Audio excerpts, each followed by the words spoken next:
ഇത്രയും വലിയ കിട്ടിയ മാഷെ ചെറിയൊരു ചാൻസ് ചെയ്യാൻ പ്രതീക്ഷിക്കേണ്ട എന്ന് പറഞ്ഞാൽ ഇതാ ഇപ്പൊ നടക്കാൻ പോകുന്നു. അപ്പൊ ഈ കുട്ടി ഇവിടെ ഇത് ബിൽഡിംഗ് കെട്ടി തുടങ്ങി കഴിഞ്ഞാൽ ഫോക്കസ് ജിമ്മാണ്. ഞാനും ഒന്ന് ആഹ്ലാദിച്ചു. എന്റെ മനസ്സിനും വലിയ സന്തോഷമുണ്ടായി. ഇവിടുത്തെ യുവജനങ്ങളും കുട്ടികളും എല്ലാം ജിമ്മിൽ വന്ന്, കാരണം ഇപ്പൊ പിള്ളേർക്കൊന്നും പണിയെടുക്കുന്ന സ്വഭാവമില്ല. പെൺകുട്ടികളെ ഉദ്ദേശിച്ചാണ് ഈ പറയുന്നത്. എല്ലാ സ്ഥലത്തും പെൺകുട്ടികളും ആൺകുട്ടികളൊക്കെ ജിമ്മിൽ വന്നിട്ടാണ് പണിയെടുക്കുന്നത്. അപ്പൊ ജിമ്മിൽ വന്ന് നല്ല ആരോഗ്യവന്മാരും ആരോഗ്യമുള്ള മനസ്സുമായിട്ട് മാറുമല്ലോ എന്ന് വിചാരിച്ചിരിക്കുമ്പോഴാണ് അറവുശാലയിലെ രക്തം ആരും കുടിക്കില്ല. ആ രക്തം കുടിക്കുവാൻ വേണ്ടി എന്റെ പ്രിയ ശിഷ്യൻ, ഞാൻ അദ്ദേഹത്തിന്റെ പേര് വെളിപ്പെടുത്തുന്നില്ല, എന്റെ പ്രിയ ശിഷ്യന്റെ ഭാര്യയെ, നീയും 2 കുട്ടികളെ പ്രസവിച്ചിട്ടുണ്ട്. ഈ അമ്മമാര് പ്രസവിച്ചതാണ് ഞങ്ങള്. ഈ അമ്മമാര് പ്രസവിച്ചെല്ലാം കുട്ടികളാണ്. ഇവരുടെ കഴുത്തറുത്ത രക്തം നീ കുടിക്കാൻ തയ്യാറാകരുത്. നിന്റെ കുടുംബവും നിന്റെ മക്കളും ഈ അമ്മമാരുടെ ശാപം കൊണ്ട് നശിക്കരുത്. എനിക്കതാണ് പറയാനുള്ളത്. കാരണം ഈ ലോകമെല്ലാം ഒരു നാടകം താൻ, മനോഹരെല്ലാം അതിലെ നടന്മാർ. ഇതൊരു നാടകമാണ്. ഇത് ഇംപ്ലിമെന്റ് ചെയ്യപ്പെട്ട ഒരു പ്രസ്ഥാനമാണ്. ബിവറേജസ് കോർപ്പറേഷന് ഇത് ഫുട്ബോൾ അടിക്കുമ്പോഴാണ് ഇത് അടിച്ച് ആകാശത്തിലേക്ക് വിട്ടുകഴിഞ്ഞു. ഇനി എവിടെയെങ്കിലും പതിക്കണം. അത് പൊറ്റശ്ശേരിയിൽ പതിപ്പിക്കാൻ കുറെ ആൾ നടക്കുന്നുണ്ട്. തച്ചമ്പാറ ഭാഗത്ത് പതിപ്പിക്കാൻ കുറെ ആൾ നടക്കുന്നുണ്ട്. ഇവിടെ പതിപ്പിക്കാൻ എന്റെ അരുമ ശിഷ്യൻ അരയും തലയും കെട്ടി മുന്നിട്ടിറങ്ങിയിരിക്കുകയാണ്.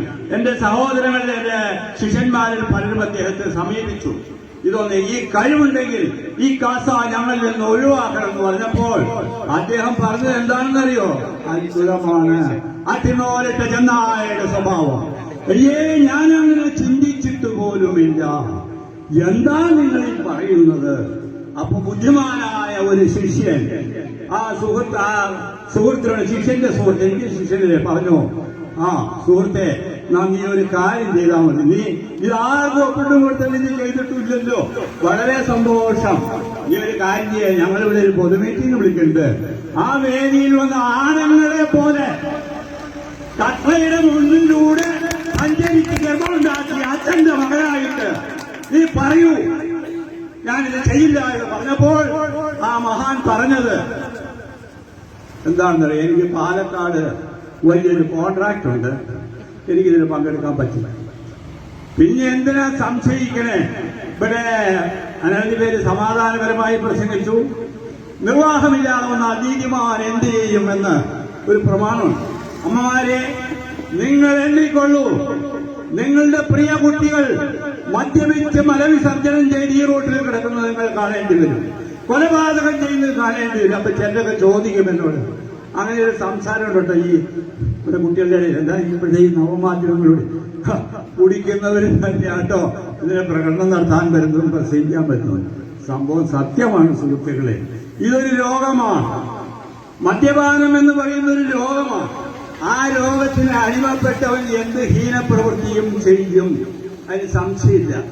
അതുകൊണ്ട് ഈ ഞാൻ പറഞ്ഞില്ല, 2-3 ദിവസത്തിൽ 2-3 ഈ പറയുമ്പോഴുള്ള വിഷയങ്ങളൊന്നും ഇതിനകത്തില്ല.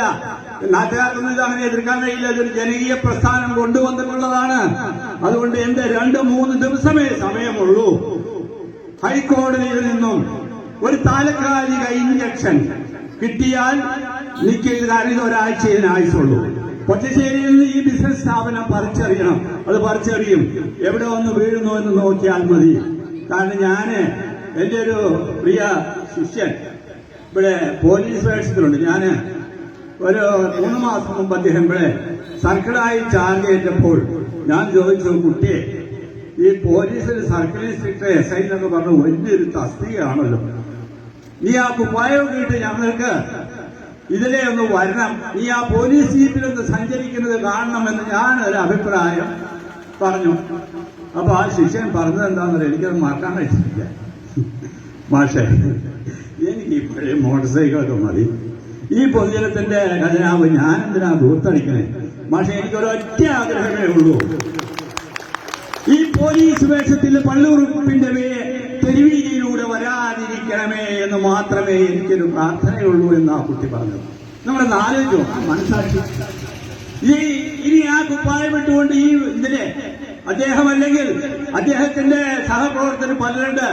ഇവിടെ ഒത്തിരി പേര് വന്നില്ല. ക്രൈംബ്രാഞ്ചിന്റെ ആളുണ്ടാവും, വിജിലൻസിന്റെ പോലീസുകാരുണ്ടാവും, ഒത്തിരി പേരുണ്ടാവും. നിങ്ങളെല്ലാം ഞങ്ങൾ ഹൃദയം തുറന്ന് ഈ നാട്ടുകാരായ നിങ്ങളുടെ മാധ്യമങ്ങളോടും പറയുകയാണ്, ഈ ശാപം ഞങ്ങളിൽ നിന്നും ഒഴിവാക്കി തരണേ.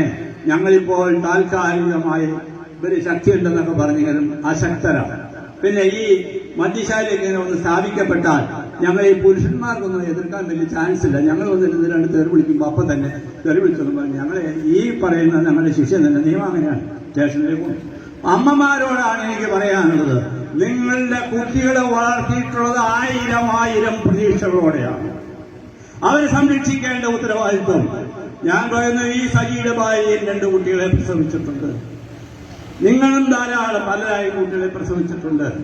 ഈ കുട്ടികളുടെ സംരക്ഷണം ഏറ്റെടുക്കേണ്ടത് മദ്യം പകർന്നു കൊടുത്തിട്ടല്ല, പശുവിൻ പാലോ ആറ്റിൻ പാലോ ഹോർലിക്സോ പഴങ്ങളോ കൊടുത്താണ് വളർത്തേണ്ടത് എന്ന് ഞാൻ സൂചിപ്പിക്കുകയാണ്.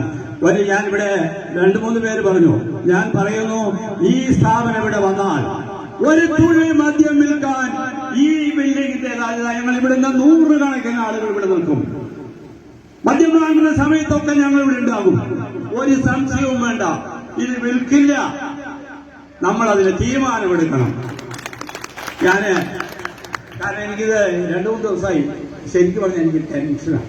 കാരണം വേറൊന്നല്ല, എന്റെ ശിഷ്യൻ ഇത് ചെയ്തല്ലോ എന്ന് വിചാരിച്ചു. കാരണം വേറെ പല സ്ഥലത്തൊക്കെ ആളുകൾ വന്ന് ചെയ്തു. പണത്തോടെ ആഗ്രഹം എല്ലാവർക്കും ഉണ്ടാവില്ല എന്ന് ഞാൻ പറയാം. ഞാനൊരു പണം ആഗ്രഹിക്കുന്ന ഒരാളൊക്കെ തന്നെയാണ്. പക്ഷേ ഏത് അമേദ്യത്തിൽ നിന്നും പണമുണ്ടാക്കാം, ആരെ കൊന്നിട്ടും പണമുണ്ടാക്കാം. അങ്ങനെ ഒരു ചിന്ത നന്നല്ല. ഈ പണമുണ്ടാക്കുന്നത് അവനവൻ അനുഭവിക്കാനും അവനവന്റെ മക്കൾക്ക് കൊടുക്കാനുമാണ്. അവനവന്റെ മക്കൾക്ക് സ്വൈര്യമായി ജീവിക്കണമെങ്കിൽ ശരിയായ രൂപത്തിലുള്ള പണം സമ്പാദിക്കണം. അതുകൊണ്ട് ഞാൻ വിനീതമായി എന്റെ ശിഷ്യനോട്, നിങ്ങളോടൊന്നും എനിക്ക് പ്രാർത്ഥിക്കാനില്ല. എന്റെ പ്രിയ ശിഷ്യയെ ഞാൻ കരഞ്ഞുകൊണ്ട് പറയുകയാണ്, നിങ്ങളുടെ ഈ ഉദ്യമത്തിൽ നിന്ന് പിന്മാറണം. ഈ പണം നിങ്ങൾക്ക് ആവശ്യമില്ല. നിങ്ങളുടെ പിതാവിനെ എനിക്ക് ശരിക്കറിയാം. അനീതിയായ ഒരു കാര്യവും ചെയ്യാത്തൊരു പിതാവാണ് അവന്റെ. നീതിപൂർവം പ്രവർത്തിക്കുന്ന ഒരു വ്യക്തിയാണ്. അതുകൊണ്ട് ഞാൻ വീണ്ടും പ്രിയ ശിഷ്യ, നിന്നോട് അപേക്ഷിക്കുകയാണ്, നിന്റെ കാല് പിടിച്ച് അപേക്ഷിക്കുകയാണ്. ഈ രക്തം, ഈ മദ്യം ഞങ്ങളിൽ നിന്ന് ഒഴിവാക്കണേ. ഇത് ഭൂമിയിൽ എല്ലായിടത്തും മദ്യം ഉണ്ടാവും, പക്ഷെ ഞങ്ങളിൽ നിന്ന് ഒഴിവാക്കണേ. പണ്ട് ഞാനൊരു ഉദാഹരണം പറയാം. മണ്ണാർക്കാട് റേഞ്ച് ഓഫീസർ വന്നപ്പോ ഒരു വലിയ മഹാന്റെ മില്ലങ്ങ് റെയ്ഡ് ചെയ്തു. അയാളൊരു മന്ത്രിസഭയിൽ അംഗത്തോടെ ഒരാളുമൊക്കെയാണ്. പാഞ്ഞങ്ങൾ ചെന്ന് അയാളുടെ കുറെ ചീത്തയൊക്കെ പറഞ്ഞു. അയാളെ ശ്രദ്ധിച്ചില്ല. എന്നിട്ട് ഇയാൾ നേരെ തിരുവനന്തപുരത്ത് ചെന്നോ, ഇടാ മന്ത്രിനായിട്ട് വിളിച്ചു, ഇടാ എന്നാണ് എനിക്കറിയാം. അവരെന്നാണ് ട്രാൻസ്ഫർ ചെയ്യുന്നു. അതിനകത്ത് സാറേ ആ പേരും അഡ്രസ്സും ഒന്നും കൂടെ എഴുതിക്കൊണ്ടാ. ഈ പേരും അഡ്രസ്സും നമ്മൾ എഴുതി കൊടുത്തു കഴിഞ്ഞപ്പോ അയാൾ നേരെ നോക്കിയിട്ട് വിളിച്ചു, എന്താ നിങ്ങൾ ഈ പറയണത്? ഇയാളുടെ അടുത്ത് ഒരു തെറ്റുമൊരുല്ലോ. നിങ്ങളുടെ അടുത്ത് കള്ളത്തരി ഉണ്ടാവും, ഇല്ല കള്ളത്തരി ഉണ്ടാവും. നിങ്ങളത് മാറ്റിക്കോ, അല്ലെങ്കിൽ ഇതിന് ട്രാൻസ്ഫർ ചെയ്യും. ഞാൻ എങ്ങോട്ട് ട്രാൻസ്ഫർ ചെയ്യുന്നു, സാറൊന്ന് പറഞ്ഞു തരൂ എന്നാ പറഞ്ഞത്. സാറൊന്ന് പറഞ്ഞു തരൂ. കേരളത്തിന്റെ ഏതെങ്കിലും റേഞ്ച് ഓഫീസിലേക്കല്ലേ മാറ്റാൻ പറ്റൂ? ഇയാളുടെ സ്വഭാവം ഇത് തന്നെ. എവിടെ ചെന്നാലും ട്രാൻസ്ഫർ മാത്രമേ ഉള്ളൂ. ട്രാൻസ്ഫർ കൊണ്ട് മാത്രം ഒരാൾക്ക് ജീവനം കഴിക്കാൻ പറ്റുമോ? അതാണ് അതായത് ചില വ്യക്തിത്വങ്ങളുടെ പ്രത്യേകതയാണ്. അപ്പൊ ഇവിടെ ഈ പ്രസ്ഥാനം ഒഴിഞ്ഞു കിട്ടാൻ ഞങ്ങൾ നിരന്തരം യുദ്ധം ചെയ്യും. നിരന്തരം ഈ അമ്മമാരുടെ കണ്ണുനീര് ഇവിടെ വീഴും. ഇവര് കത്തിയെടുക്കില്ല. ഇവരുടെ സ്ഥലങ്ങളിൽ നിന്ന് മുലപ്പാൽ മാത്രമാണ് ചുരത്തിയിട്ടുള്ളത്. രക്തം ചുരത്തിയിട്ടില്ല. അത് കണ്ണിൽ നിന്ന് വീഴിത്തരുത്. ഇത്രയും പറഞ്ഞുകൊണ്ട് എന്റെ എളിയ വാക്ക് അവസാനിപ്പിക്കുന്നതിനാണ് ക്ഷമിക്കുക.